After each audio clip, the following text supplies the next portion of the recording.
네, 지난 시간에 저희가 아가서 1장 2절까지 공부해봤고요. 이어서 바로 3절부터 보시겠습니다.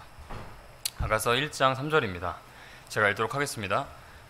당신의 좋은 향유 냄새로 인해 당신의 이름이 쏟아부은 향유 같사오니 그러므로 처녀들이 당신을 사랑하나이다. 보통 이스라엘에서 왕들이라가 하면 보통 하나님의 사람들을 통해서 기름 부음을 받아 왕으로 세워진 자들임을 알 수 있는 구절들이 다음과 같이 이렇게 나와져 있습니다. 그래서 사무엘기하 12장 7절이나 역대기상 29장 22절 내용을 보면 내가 내게 기름을 부어 이스라엘을 다스릴 왕으로 삼고 기록되어 있고, 또 밑에 보시면 그에게 기름을 부어 주께 드리며 우두머리 치리자가 되게 하고 이렇게 기록되어 있습니다. 그래서 오늘날로 따져본다면 매우 귀한 그런 천연 재료로 만든 최고급 화장품으로 온 몸을 다 단장을 했다고 상상해 볼 수 있을 것 같습니다. 게다가 그 당시에는 오늘날처럼 저희 전 국민 대다수가 기초 화장품이나 아니면 향수를 사용하는 것처럼 그렇게 사용하던 때도 아니었으니까 더더욱 군계 일학같이 그렇게 주변인들과 확연히 다른 좋은 향내를 풍겼을 거고, 그리고 사실상 독보적이고 좀 차별화된 존재였을 것입니다. 그래서 저희가 방금 읽었던 이 3절 말씀을 그냥 그렇게 스무스하게 물 흐르듯 읽어 내려가도 큰 무리가 없어 보입니다. 하지만 방금 읽은 이 9절에서 이렇게 크게 네 가지 영적인 의미를 발견할 수가 있습니다. 그래서 첫 번째로 좋은 향유 냄새라는 부분인데요. 아가서 1장 3절에서 이렇게 두 번 반복해서 나온 이 향유, 그러니까 좋은 향유 냄새라는 것을 통해서 예수 그리스도와 우리 그리스도인들이 가진 그런 향기에 대해서 묵상해 볼 수가 있습니다. 그래서 고린도후서 2장 14절에서 16절 말씀을 읽도록 하겠습니다. 고린도후서 2장 14절에서 16절 말씀 다 같이 읽도록 하겠습니다. 시작. 항상 우리를 그리스도 안에서 승리하게 하시고 우리를 통해 모든 곳에서 그분을 아는 냄새를 풍기게 하시는 하나님께 이제 감사를 드리노라. 우리는 구원받은 자들 가운데서나 멸망하는 자들 가운데서나 하나님을 향한 그리스도의 향기로운 냄새니, 한 부류에게는 우리가 사망에 이르게 하는 사망의 냄새요, 다른 부류에게는 생명에 이르게 하는 생명의 냄새니라. 누가 이런 일들을 능히 해내겠느냐. 그 옛날 다윗이나 솔로몬이 실제로 물리적으로 향유에 의해서 기름 부음을 받아서 향내가 났듯이 예수 그리스도를 믿어서 거듭남으로 성령에 의해서 기름 부음 받은 우리들 또한 그리스도를 아는 향내를 풍기게 되어 있고 또한 풍겨야만 합니다. 믿는 형제들에게는 생명의 향기고 믿지 않는 세상을 향해서는 사망의 향내를 풍겨야 하는 것이죠.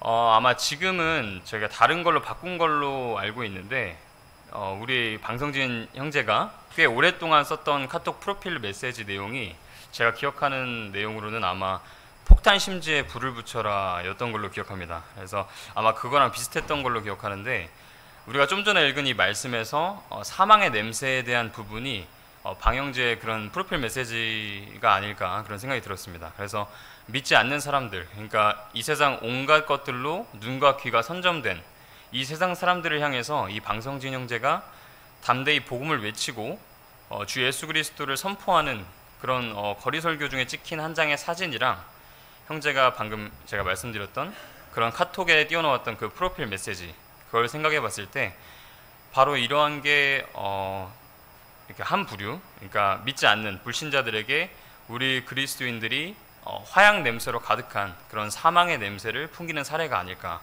그렇게 생각을 해봅니다.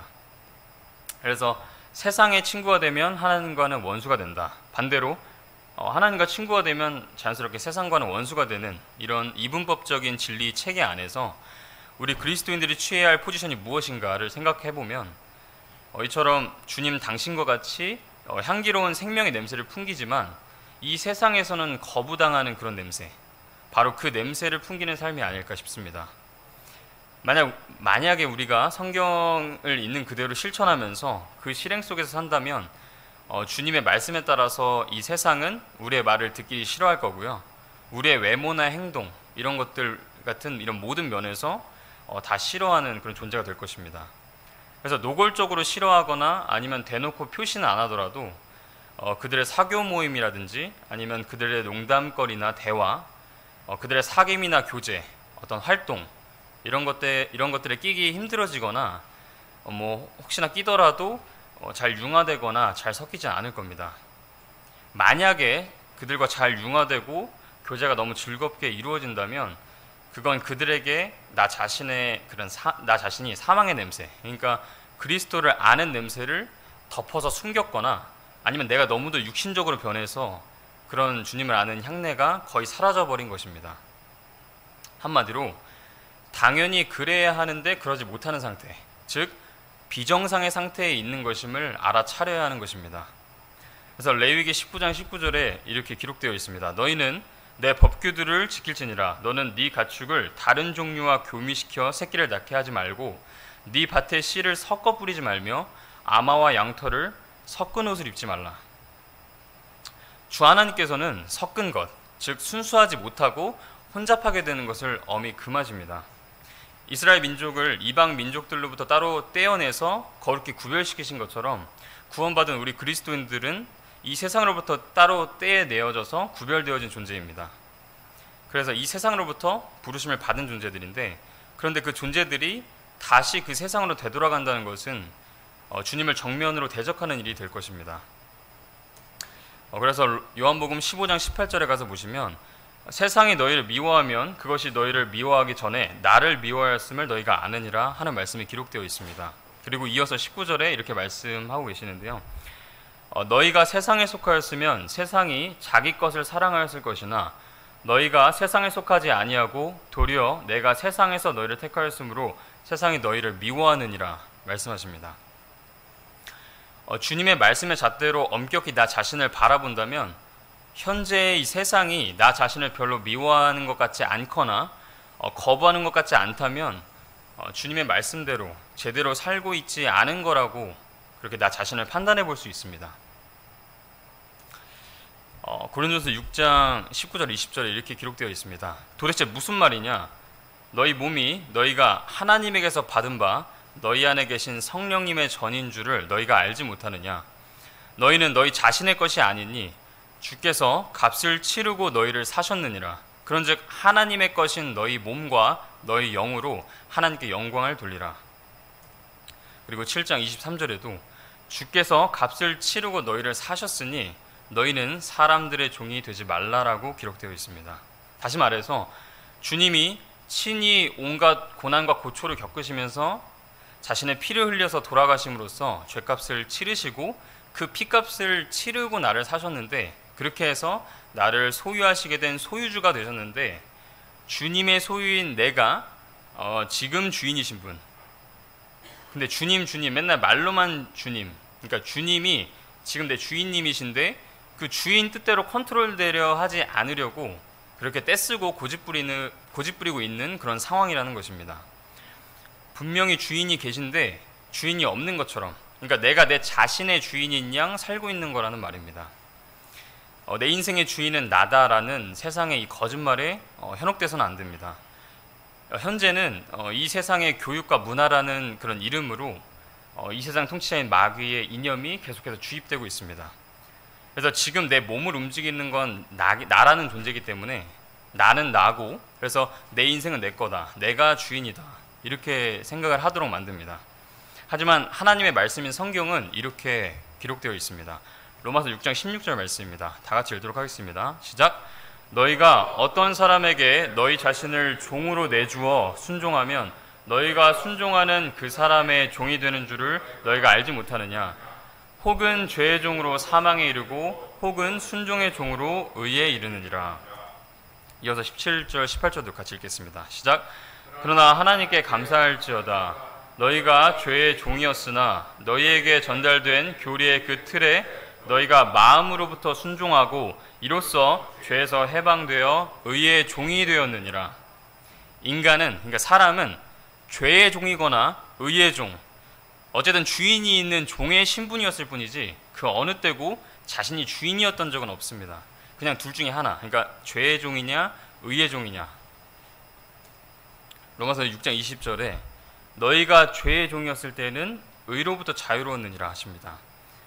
죄에서 해방돼서 의의 종이 되거나 의로부터 자유로워져서 죄의 종이 되거나 이 둘 중 하나입니다. 이 세상 통치자인 마귀에게 속아서 나 자신의 주인은 나고 내가 내 인생의 주인이라는 거짓말과 미혹에서 벗어나서 내 상태를 똑바로 바라보아야만 합니다. 그리고 더 늦기 전에라도 지금 당장이라도 그리스도를 아는 향내를 풍기도록 주님의 은혜의 왕좌 앞에 담대히 나아가서 엎드려야 합니다. 그래서 첫 번째가 조금 길어졌는데 두 번째의 영적 의미는 기름 부음 받음에 대한 내용인데요. 아가서 1장 3절을 다시 가서 보시면 당신의 좋은 향유 냄새라고 하는 것을 보아서 좋은 향유로 기름 부음을 받은 것으로 볼 수 있습니다. 그런데 이 기름 부음은 바로 성령님을 예표하는 내용입니다. 그래서 출애굽기 30장에서 25절을 가서 보시면 그것으로 거룩한 붓는 기름 곧 약제사의 기술대로 제조된 붓는 혼합물을 만들라. 그것은 기름 부음에 쓸 거룩한 기름이 되리라 말씀하시고 사무엘기상에도 가서 보시면 10장에서 기름 부음에 대해서 이렇게 기록되어 있습니다. 이건 다 같이 읽도록 하겠습니다. 시작! 그때 사무엘이 기름 한 병을 취해 그의 머리에 붓고 그에게 입을 맞추며 이르되 이것은 주께서 내게 기름을 부으사 자신의 상속 백성을 다스릴 대장으로 삼으셨기 때문이 아니냐. 또 주의 영께서 내게 임하시리니 너도 그들과 함께 대언을 하고 다른 사람으로 변하리라. 대언자들의 무리가 그를 맞이하였고 하나님의 영께서 그에게 임하심으로 그가 그들 가운데서 대언을 하매. 이런 말씀들을 통해서 성령과 기름 부음이 아주 밀접한 관계가 있고 그리고 또 시편 2편 2절을 가서 보시면 예수 그리스도께서도 또한 기름 부음을 받으셨음을 알 수가 있습니다. 그러면 이제 세 번째, 왜 술람미 여인은 그의 이름이 향유 같다고 했을까를 생각을 해보면 당연히 왕이 그리스도 예수님을 예표하고 있고 그리고 술람미 여인은 우리 구원받은 성도들을 예표하기 때문에 우리에게 있어 주님의 그 높고 위대하신 이름이 가장 아름답고 향기로운 이름이라는 사실을 당연히 나타내 보여주기 때문입니다. 그래서 마태복음 1장 21절에 그녀가 아들을 낳으리니 너는 그의 이름을 예수라 하라. 이는 그가 자기 백성을 그들의 죄들에서 구원할 것이기 때문이라 하니라 기록되어 있고요.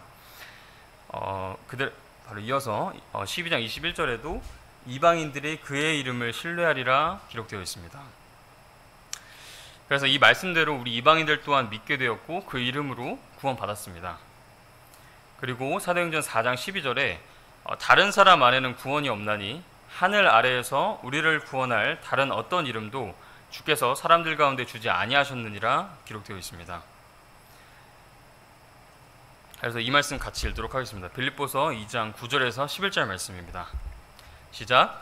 그러므로 하나님께서도 그분을 높이 올리시고 모든 이름 위에 있는 이름을 그분에게 주사 하늘에 있는 것들과 땅에 있는 것들과 땅 아래에 있는 것들의 모든 무릎이 예수라는 이름에 굴복하게 하시고 또 모든 혀가 예수 그리스도는 주시라고 시인하여 하나님 아버지께 영광을 돌리게 하셨느니라. 이렇게 영광스럽고 가장 높고 위대하신 이름 그 예수를 우리에게 주셨기 때문에 그 어떤 향보다 향기로운 이름인 것입니다. 그래서 쏟아 부은 듯한 진한 향으로 인해서 우리를 감싸고 있는 그런 그분의 이름, 그래서 그분께 오는 모든 자들은 누구든지 구원을 받는 영생의 복을 누릴 수 있게 되는 것입니다. 그리고 그런 향내로 인해서 너무나 자연스럽게 이렇게 네 번째 3절 끝부분 말씀처럼 처녀들이 주님 당신을 사랑하게 되는 것입니다. 그래서 영적인 의미 면에서 보면 앞서 말한 주님의 향기로운 이름으로 인해서 자연스럽게 신부인 우리 하나님의 교회가 신랑이신 주 예수님을 사랑하는 내용이지만 잠깐 교리적인 측면을 살펴보면 여기서 말하는 이 처녀들은 마태복음 25장의 10처녀 비유에 나오는 그 처녀들을 가리키고 있습니다. 그리고 그들은 하나님의 교회가 아니라 대환란 시기에 구원받게 될 유대인들을 가리키고 있습니다. 그래서 계시록 14장에도 이 처녀들, 그러니까 한 명의 처녀가 아니라 여러 명, 그리고 복수로 이루어진 처녀들에 대한 언급이 나오는데요. 먼저 고린도후서 11장 2절을 찾아서 읽어보도록 하겠습니다. 고린도후서 11장 2절 말씀 다 같이 읽도록 하겠습니다. 시작! 내가 하나님께 속한 질투로 너희에 대해 질투하노니 이는 내가 너희를 순결한 한 처녀로 그리스도께 드리기 위해 너희를 한 남편과 정혼시켰기 때문이라. 이렇게 주님의 몸된 이 교회는 한 순결한 처녀로 기록되어 있습니다. 그렇기 때문에 아가서 속의 이 술람미 여인은 우리의 이 교회를 예표하고 있는 겁니다. 왕이 사랑하는 유일한 한 사람이기 때문에 신랑이신 예수 그리스도와 그분의 신부인 교회의 관계와 일치하는 겁니다. 하지만 한 사람이 아니라 여럿인 그 처녀들은 대환란 때에 구원받게 될 유대인 그룹들을 상징하는데요. 이것을 어떻게 알 수 있냐 보면 아까 말씀드렸던 마태복음 25장 1절에서 13절까지의 그 내용이 열처녀 비유인데 여기서 나오는 열처녀 중에서 어리석은 처녀 5이랑 지혜로운 처녀 5이 등장하는데 이들은 신랑과 결혼하는 한 처녀가 아니라 그저 신랑을 맞으러 나가는 처녀들인 그 사실을 통해서 알 수가 있습니다. 그러니까 점도 없고 흠도 없는 그리스도의 몸된 교회와 이미 결혼식을 올린 예수님을 결혼식 이후에야 비로소 그분을 맞이하는 사람들을 나타내 보여주는 겁니다. 만약에 이 열처녀들 중에서 어리석은 5처녀들이 교회나 교회에 속한 지체들 중에서 생전에 죄를 많이 짓고 주님을 위해 얼마 일하지 못한 사람들을 비유로 말씀하신 거라면, 만약에 그렇다면 어떻게 주님께서 진실로 내가 너희에게 이르노니 내가 너희를 알지 못하노라 하고 말씀할 수 있을까요? 그분의 신부인 교회 시대의 그리스도인들을 알지 못한다고 그분이 말씀하실 수가 없습니다. 그리고 또 여기 계시록 14장 1절에서 4절 말씀을 통해서 처녀들이 유대인됨을 알 수가 있습니다. 그래서 다 같이 한번 읽도록 하겠습니다. 요한계시록 14장 1절에서 4절 말씀입니다. 시작.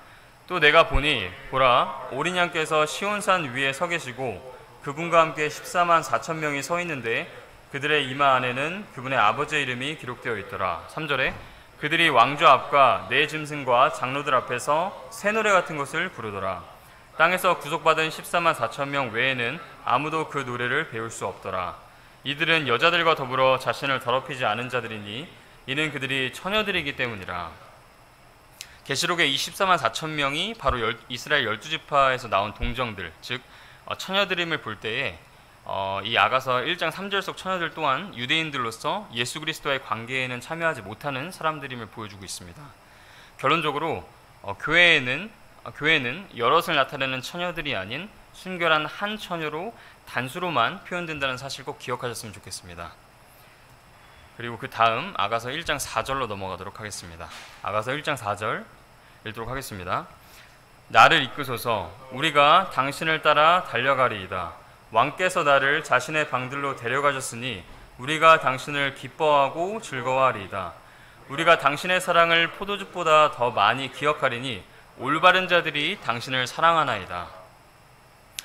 우선은 아가서 1장 4절부터 7절까지의 내용이 술람미 여인의 말이고 그 다음 8절부터가 그 7절에 대한 솔로몬 왕의 대답이 나오는 식으로 그렇게 구성되어 있는데 지금 읽었던 이 4절을 보면요, 나를 이끌어 달라 하는 말을 하는 그런 여인을 볼 수가 있습니다. 이거는 저희가 앞서서 아가서 1장 2절에서 당신의 입맞춤으로 내게 입맞추기를 원한다 이렇게 했던 것처럼 이미 알고 있는 그분을 더욱더 알고 더 가까이 다가가길 원하는 모습을 보여주고 있는 것입니다. 그래서 왕께서 나를 자신의 방들로 데려가셨다는 말에서 이미 이 여인이 왕과 특별한 관계를 맺었음을 보여주는데, 이 방이라는 공간은 침실을 뜻하고요. 이건 철저히 개별적으로 주님과 이런 독대를 하는 그런 교제를 나눌 수 있는 그런 장소를 말하는 것입니다. 그래서 마태복음 6장 6절에 오히려 너는 기도할 때에 네 골방으로 들어가 네 문을 닫고 은밀한 가운데 계시는 네 아버지께 기도하라. 그러면 은밀한 가운데 보시는 네 아버지께서 내게 공개적으로 보답해 주시리라 말씀하십니다. 이 골방의 기도처럼 주님과 개인적으로 깊은 교제를 위해서 실제로 물리적으로 따로 구별된 장소에서 단독으로 주님께 엎드려 기도드리는 일은 오늘날 이 치열한 영적 전투의 한복판에서 사는 우리 모두에게 너무나 필요한 일인 것 같습니다. 그래서 히브리서 4장 16절에 그러므로 우리가 긍휼을 얻고 필요한 때에 도우시는 은혜를 얻기 위해 은혜의 왕좌로 담대히 갈 것이니라 이렇게 기록되어 있습니다. 바로 이 말씀을 붙들고 나에게 합당한 채움을 받기 위해서 주님께 나아가는 일은 우리가 우리 연약함을 쏟아내고 어려움을 토로할 때에 그것들을 받아주시는 주님께서 이미 그 모든 것들에 대해 시험 당하셨던 분이시기 때문에 그것이 가능한 일인 겁니다. 그래서 바로 이어서 15절에 우리에게 계신 대제사장은 우리의 연약함의 감정을 느끼실 수 없는 분이 아니요 모든 점에서 우리와 똑같이 시험을 받으셨으나 죄는 없으신 분이시니라 기록되어 있습니다. 그렇기 때문에 주님께 더욱더 진실된 어조로 있는 그대로의 처한 상황을 고할 수가 있는 것입니다. 그저 저 멀리 까마득히 높은 하늘에만 계셔서 이 땅의 일들은 전혀 모르시는 그런 분이 아니시기 때문에 우리는 부끄럽고 추한 우리의 걱정, 염려, 우리의 어려움 이런 것들을 모두 들으시고 많은 도움을 베풀어 주실 수가 있으신 분이십니다. 그래서 골방의 이 기도를 통해서 이것들을 경험하신 많은 분들은 주님께 더욱더 개인적으로 친밀해지기를 사모하게 되고요. 그리고 이러한 주님과의 달콤한 교제를 통해서 더욱더 많은 사람들에게 간증을 하고 그리고 권유를 하고 사람들을 인도하는 그런 일들을 하게 되는 것입니다. 그래서 이것은 아까 전에 저희가 읽었던 아가서 1장 4절 말씀에서 처음엔 1인칭 단수로 시작되었는데, 그래서 나라는 한 사람에서 시작했는데 그 뒤에 가서 보시면 1인칭 복수인 우리로 바뀐 것을 보면 알 수가 있습니다. 그래서 주님과의 개인적인 교제가 빈약하고 좀 간헐적이면 일단 나부터가 주님과의 관계가 소원해져 있어서 다른 누군가를 주님께로 인도하기는커녕 그럴 시도조차 할 수가 없는 게 현실입니다. 그래서 우리가 구원받은 초창기 때는 주변 가족이나 친구들, 지인들이 생각나서 그들도 주 예수님을 알고 믿어서 구원받기를 바라는 그런 간절한 마음이 다들 있으셨을 겁니다. 근데 안타깝고 부끄럽지만 또한 그러한 마음이 점차 식어서 지금은 이 세상에서 내가 먹고 누릴 것만 찾고 그런 것들을 준비하는 데만 그런 급급한 삶을 살고 있는 나 자신을 발견했던 경험 또한 있으실 겁니다. 이것은 나 자신부터가 주님의 방으로, 그러니까 주님과 단둘이 보내는 조용한 시간을 점차 소홀히 여기다가 그 시간이 점점 줄어서 이젠 세상에 속한 일들을 생각하는 시간보다 상당히 줄어들었기 때문에 그래서 아무런 열매도 없고 힘도 없고 기운도 없는 그런 크리스천이 되어버린 겁니다. 우리가 주님이 마련하신 그 은밀한 방에 들어가게 되면 그때에 성령님께서 우리를 가르치신다고 기록되어 있습니다. 고린도전서 2장 12절 13절 말씀에 이제 다 같이 읽도록 하겠습니다. 시작. 그런데 우리가 세상의 영을 받지 아니하고 하나님으로부터 난 영을 받았으니 이것은 하나님께서 우리에게 값없이 주신 것들을 우리가 알게 하려 함이라. 우리가 그것들도 말하되 사람의 지혜가 가르치는 말로 하지 아니하고 성령님께서 가르치시는 말로 하나니 곧 영적인 것들은 영적인 것들과 비교하느니라 말씀하셨습니다. 그렇기 때문에 주님과 교제를 나누고 그런 영적인 일들을 배우고 영적인 분별력을 갖추기 위해서는 당연히 하나님의 말씀을 읽어야 하고 알아야 하는 겁니다. 그래서 은사주의자들이 의미 없는 헛된 반복의 말을 사용하거나 그냥 가만히 그냥 무건수행을 지속해서 언젠가 영적인 뭔가 신비로운 체험을 오기를 기다리지만 하나님께서는 영적인 것들을 영적인 것들과 비교하는 거라고 분명히 이렇게 기록하셨고요. 또한 주님께서 요한복음 6장 63절 말씀처럼 내가 너희에게 이르는 말들 그것들은 영이요 생명이니라 이렇게 말씀하셨기 때문에 영적인 것을 깨닫고 영적인 양식을 얻기 위해서는 하나님의 살아있는 이 말씀, 그러니까 성경 말씀으로 가야 하는 것입니다. 그래서 하나님의 말씀을 읽을 때 그것에 시간을 드릴 때 그 피난처로 우리가 몸을 드릴 때 성령께서 그때의 분별력을 주시는 겁니다. 그래서 점차 하나님의 말씀으로 생각하는 시간이 많아질수록 내 생각은 줄어들고요. 하나님의 생각이 채워지게 되는 겁니다. 그렇기 때문에 우리에게 지금 필요한 거는 하나님의 이 말씀이지 어떤 느낌이나 내 기분이 아니라는 사실입니다. 결국에 성경을 읽는 데 시간을 더 드리고 성경 속 여기저기를 찾아다니면서 영적인 것들을 영적인 것으로 비교하다 보면 주님과의 교제가 자연스럽게 깊어지고 그렇게 되면 영적인 분별력을 갖게 되는 것입니다. 그래서 신명기 29장 29절에 기록되는 말씀이 좀 흥미롭습니다. 그래서 읽어보면요. 은밀한 일들은 주 우리 하나님께 속하되 계시된 글들은 영원토록 우리와 우리 자손들에게 속하나니 기록되어 있습니다. 근데 잠언과 시편을 또 가서 보시면요. 잠언 3장 32절이랑 시편 25편 14절 말씀입니다. 순서대로 읽어보면 비뚤어진 자는 주께 가증한 자이나 그분의 은밀한 일은 의로운 자들과 함께하느니라. 그리고 주의 은밀한 일이 그분을 두려워하는 자들과 함께하나니 이렇게 기록되어 있습니다. 그래서 은밀한 가운데 보시는 주님의 그 은밀하지만 놀라운 은혜와 복을 받기 위해서 우리는 감추어진 금과 은을 찾듯이 이 성경이라는 보물밭을 살짝씩 파헤쳐야 하는 것입니다.